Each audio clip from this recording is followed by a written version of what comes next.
امثال کی کتاب کا تعارف۔ امثال کی کتاب مقولوں اور ضرب المثال کی صورت میں مذہبی اور اخلاقی تعلیمات کا مجموعہ ہے۔ ان میں سے اکثر و بیشتر کا تعلق روزمرہ کی عملی زندگی سے ہے۔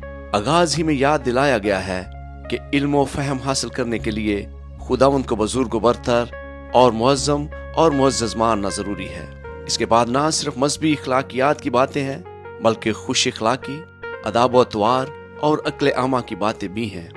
چھوٹے چھوٹے مقولوں میں قدیم اسرائیلی استادوں کی بصیرت اور معاملہ فہمی نظر آتی ہے اور پتہ چلتا ہے کہ خاص حالات میں ایک صاحب حکمت کیا کرے گا۔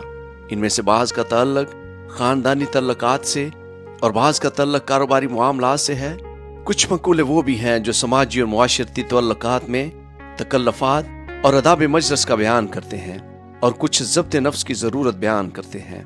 اس کتاب میں انکساری، صبر و تحمل، غریبوں کا احترام اور دوستوں سے وفاداری جیسی خوبیوں کے بارے میں بہت کچھ کہا گیا ہے۔